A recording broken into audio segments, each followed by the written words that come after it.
السلام عليكم ورحمة الله تعالى وبركاته.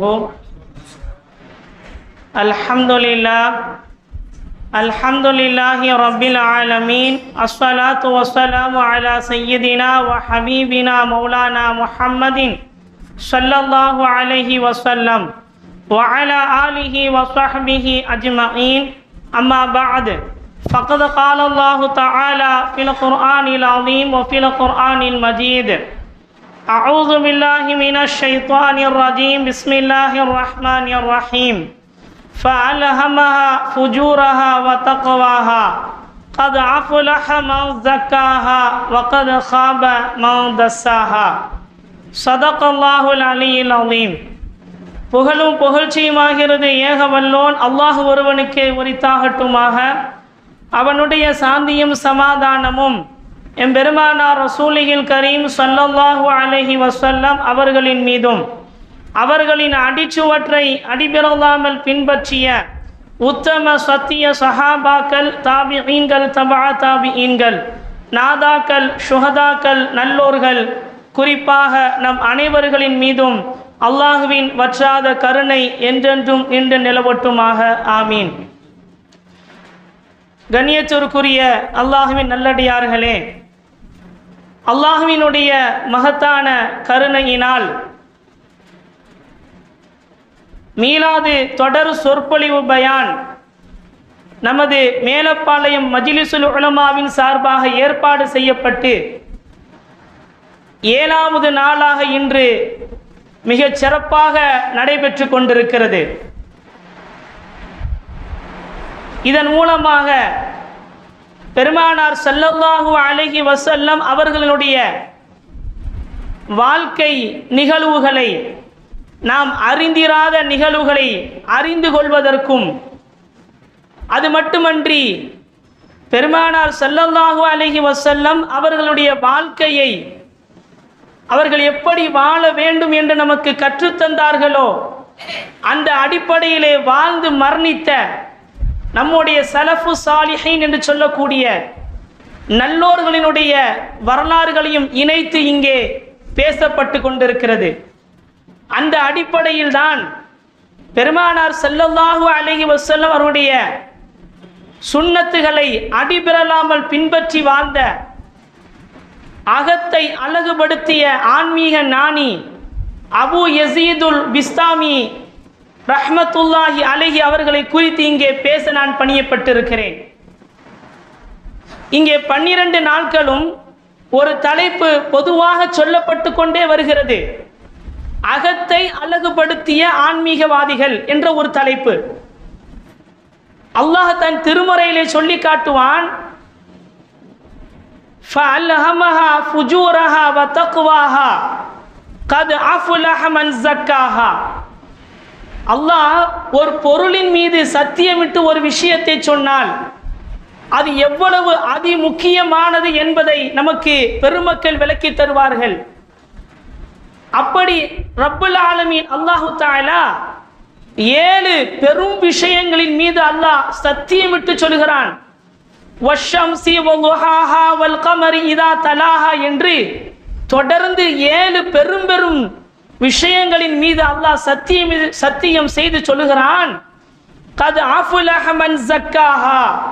யார் தன்னுடைய அகத்தை அழகுபடுத்தி விட்டார்களோ, பரிசுத்தப்படுத்தி விட்டார்களோ, அவர்கள்தான் உண்மையான வெற்றியாளர்கள். இன்னும் ரப்புல் ஆலமீன் அல்லாஹ் சொல்லுவான் தன் திருமறையிலே, நபிமார்கள் இந்த உலகத்திலே அனுப்பப்பட்டதற்குண்டான காரணம் குறித்து சொல்லும் பொழுது, லகத் மன்னல்லாஹு அலல் முஃமினீன இத் பஅஸ ஃபீஹிம் ரசூலம் மின்ஹும். அல்லாஹ் உங்களுக்கு மாபெரும் மகத்தான பேர் உபகாரம் அல்லாஹ் செய்திருக்கிறான். இத் பஅஸ ஃபீஹிம் ரசூலம் மின்ஹும். அல்லாஹ் உங்களுக்கு அந்த மக்களில் இருந்தே ஒரு ரசூலை தேர்ந்தெடுத்திருக்கிறான். அவருடைய பணி என்ன தெரியுமா? யதுலு அலைஹிம் ஆயாத்திஹி வ யுஸக்கீஹிம். அவர்கள் உங்கள் மீது அல்லாஹ்வுடைய திருவசனத்தை ஓதி காட்டுவது மட்டுமல்லாமல் உங்களுடைய அகத்தை அழகுபடுத்துவதற்காக இந்த உலகத்திலே அனுப்பப்பட்டவர்கள். அப்படி பெருமானார் ஸல்லல்லாஹு அலைஹி வஸல்லம் அந்த வாழ்க்கை எப்படி வாழ வேண்டும் என்று கற்றுத்தந்தார்களோ அந்த அடிப்படையிலே தன் வாழ்க்கையை அமைத்து தன் அகத்தை அழகுபடுத்திய ஆன்மீக ஞானிகளில் ஒருவர்தான் அபு யசீதுல் பிஸ்தாமி ரஹ்மத்துல்லாஹி அலைஹி அவர்கள். அவர்கள் கிபி 9ஆம் நூற்றாண்டில் இந்த உலகத்திலே வந்து பிறக்கிறார்கள். ஈரானுக்கு அருகில் உள்ள பிஸ்தாமி அல்லது பாஸ்தா என்று சொல்லக்கூடிய ஒரு ஊரிலே அவர்கள் பிறந்த காரணத்தினால் அவர்களுடைய பெயரோடு அபு யசீதுல் பிஸ்தாமி என்ற பெயர் சேர்ந்து விடுகிறது. அவர்களுடைய பிறப்பு முதல் இறப்பு வரை இந்த குறுகிய நேரத்தில் சொல்லிவிட முடியாது. எனவே அவர்களுடைய வரலாற்றிலே இருக்கக்கூடிய நிகழ்வுகளில் ஒரு சில வரலாற்று துளிகளை மட்டும் இங்கே நான் சொல்லி என் வார்த்தையை நான் நிறைவு செய்வேன். அபு யசீதுல் பிஸ்தாமி ரஹ்மத்துல்லாஹி அலைஹி அவர்களை குறித்து வரலாற்று ஆசிரியர்கள் சொல்வார்கள், பெருமானார் ஸல்லல்லாஹு அலைஹி வஸல்லுடைய அந்த சுன்னத்தை அப்படியே பின்பற்றிய ஒருவர் என்று சொல்வார்கள். இதை அவர்கள் காலத்தில் வாழ்ந்த வரலாற்று ஆசிரியர்கள் சொல்லவில்லை, அவர்களுடைய காலத்திலே வாழ்ந்த யூத பாதிரிகள் கூட சொல்வார்கள். ஒரு சுவாரஸ்யமான ஒரு நிகழ்வு, அவருடைய வரலாற்றில் நடந்த மிக சுவாரஸ்யமான ஒரு நிகழ்வு. ஒரு நாள் அவர்கள் ஒரு பாதை வழியாக நடந்து செல்கிறார்கள். அந்த நேரத்திலே ஒரு யூத பாதிரி ஒருவர் கூட்டம் நடத்தி கொண்டிருக்கிறார். அசத்திய கொள்கையை அந்த யூத மக்களுக்கு மத்தியிலே எடுத்து சொல்லிக் கொண்டிருக்கிறார். அந்த நேரத்திலே அந்த பாதையை கடந்த அபு யசீதுல் பிஸ்தாமி ரஹ்மத்துல்லாஹி அலைஹி அவர்கள் அந்த சபைக்குள்ளே நுழைகிறார்கள். நுழைந்ததுதான் மாத்திரம் அசத்தியத்தினுடைய வாய் அங்கே பூட்டு போட்டு விட்டது. அவர்களால் அசத்தியத்தை எடுத்து சொல்ல முடியவில்லை. அவர் அப்படியே அமைதியாக இருக்கிறார். மக்கள் எல்லாம் கேட்கிறார்கள், ஏன் அமைதியாக விட்டீர்கள்? நீங்கள் சொல்லுங்கள், போதனையை எங்களுக்கு தாருங்கள் என்று சொல்லும் பொழுது அவர்கள் சொன்னார்கள் ஒரு வார்த்தை, தஹல ஃபீனா முஹம்மதி, தஹல ஃபீனா முஹம்மதி. நம்முடைய கூட்டத்திலே ஒரு முஹம்மதி நுழைந்து விட்டார். யார் அந்த முஹம்மது? முஹம்மது என்று சொன்னால் பெருமானார் ஸல்லல்லாஹு அலைஹி வஸல்லம் அவர்களுடைய அந்த சுன்னத்தை பின்பற்றிய ஒருவர் நம்முடைய கூட்டத்திலே இருக்கிறார். எனவே என்னால் சொல்ல முடியவில்லை என்று சொல்கிறார்கள். அப்படியானால் மக்கள் சொல்கிறார்கள், எங்களுக்கு நீங்கள் ஆணையிடுங்கள், அவரை நாங்கள் கொலை செய்து விடுகிறோம்.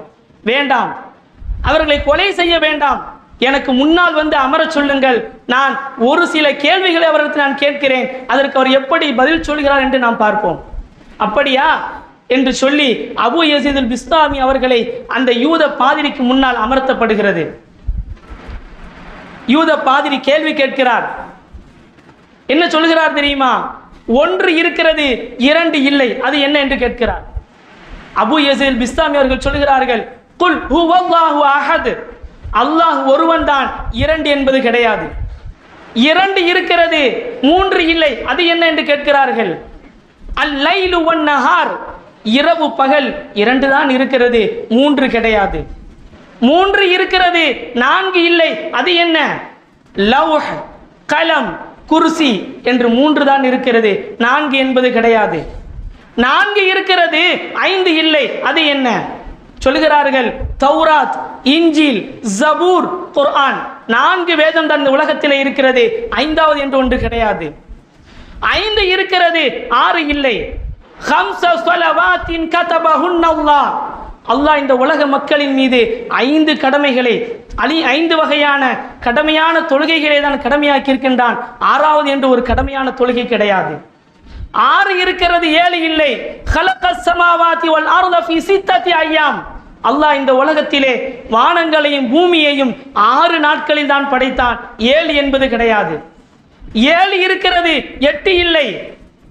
கேள்வி நீண்டு கொண்டே செல்கிறது. சொல்கிறார்கள், வானத்தை அல்லாஹு தஆலா அடுக்கடுக்காக 7 வானங்களை தான் அமைத்திருக்கிறான், 8வது என்று ஒன்று கிடையாது. 8 இருக்கிறது, 9 இல்லை என்று அவன் கேட்டுக்கொண்டே இருக்கிறான். அவர்கள் அபு யசீதுல் பிஸ்தாமி அவர்கள் ஒவ்வொரு கேள்விகளுக்கும் குர்ஆனின் மூலமாக பதில் சொல்லிக் கொண்டிருக்கிறார்கள். 8 இருக்கிறது, 9 இல்லையா? பதில் சொல்லுகிறார்கள்.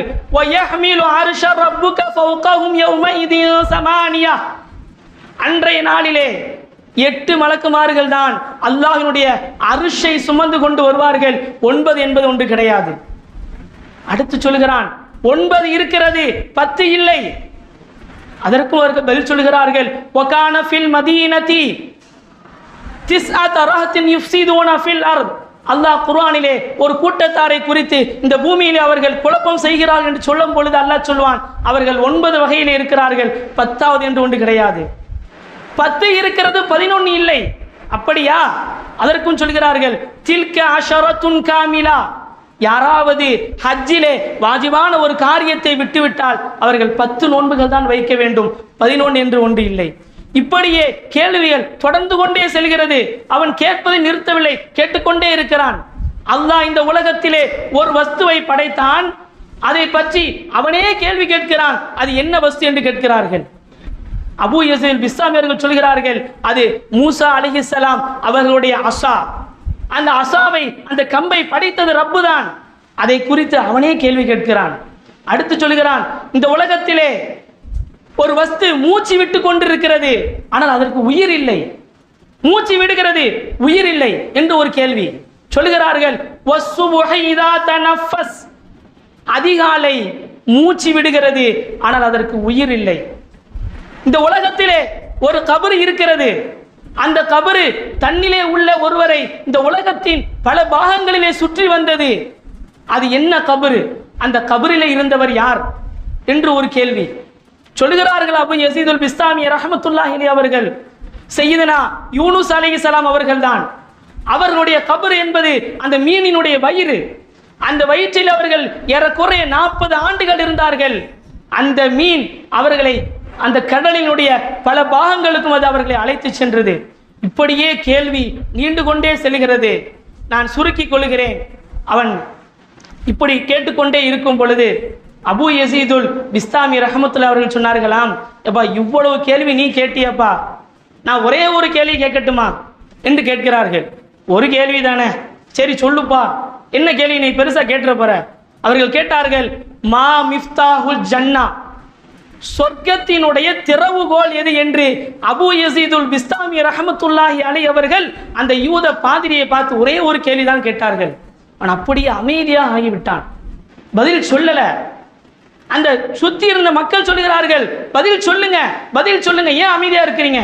இல்லை, நான் பதில் சொல்லிடுவேன், அது பெரிய விஷயம் இல்லை, எனக்கு தெரியும். ஆனால் சொன்னால் நீங்கள் எதுவும் தவறாக நினைக்க கூடாது என்று நான் அமைதியா இருக்கிறேன். இல்லை பரவாயில்ல, என்ன பதிலான்னு பரவாயில்ல, நீங்க சொல்லுங்க, முதல்ல பதில சொல்லுங்க என்று சொன்ன பொழுது அந்த யூத பாதிரி சொன்னார், மிஃப்தாஹுல் ஜன்னா எது தெரியுமா? முஹம்மதுன் ஸல்லல்லாஹு அலைஹி வஸல்லம் தான். பெருமானார் ஸல்லல்லாஹு அலைஹி வஸல்லம் அவர்கள் தான் இந்த சொர்க்கத்தினுடைய திறவுகோல், அவர்கள்தான் சாவி என்று சொன்னார்கள். அசத்தியத்தினுடைய கொள்கையை பரப்பிக் கொண்டிருந்த அந்த நாவிலிருந்து சத்திய கொள்கையை வெளிவரச் செய்தார்கள் அபூ யஸீதுல் பிஸ்தாமி ரஹ்மத்துல்லாஹி அலைஹி அவர்கள்.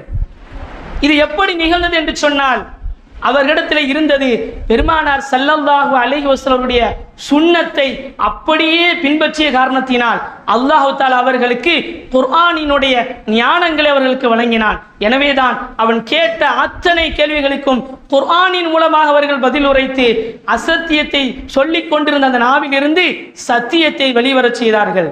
எனவே பெருமானார் ஸல்லல்லாஹு அலைஹி வஸல்லம் மீலாது தொடர் சொற்பொழிவு பயான் இங்கே மிக சிறப்பாக ஏற்பாடு செய்யப்பட்டு நடைபெற்று கொண்டிருக்கிறது. வெறுமனே பெருமானார் ஸல்லல்லாஹு அலைஹி வஸல்லம் வாழ்க்கையினுடைய வரலாறுகளை அறிந்துவிட்டு நாம் செல்லாமல் அந்த வாழ்க்கையை எடுத்து நடப்பதற்கு நாம் முயற்சி செய்வோமாக. ஏனென்று சொன்னால் நம்முடைய சொர்க்கம் பெருமானார் தான். எனவே அந்த பெருமானாரை நாம் அடைய வேண்டும் என்று சொன்னால் அவருடைய சுன்னத்தை, அவர்களுடைய வழிமுறையை நாம் பற்றி பிடித்துக் கொள்ள வேண்டும். ரப்புல் ஆலமீன் அல்லாஹ் சுப்ஹானஹு வ தஆலா பெருமானார் ஸல்லல்லாஹு அலைஹி வஸல்லம் அந்த வாழ்க்கை வரலாறுகளை அவர்கள் எப்படி வாழ வேண்டும் என்று நமக்கு கற்றுத்தந்தார்களோ அந்த அடிப்படையிலே வாழ்ந்து நாளை சொர்க்கத்திலே அவர்களோடு இணைந்து இருக்கக்கூடிய பாக்கியத்தை வல்ல ரஹ்மான் உங்களுக்கும் எனக்கும் நம்முடைய சந்ததிகளுக்கும் அல்லாஹ் தந்தருள்வானாக. வ ஆகிரு தஅவானா அனில் ஹம்துலில்லாஹி ரப்பில் ஆலமீன். அஸ்ஸலாமு அலைக்கும் வ ரஹ்மத்துல்லாஹி வ பரகாத்துஹு.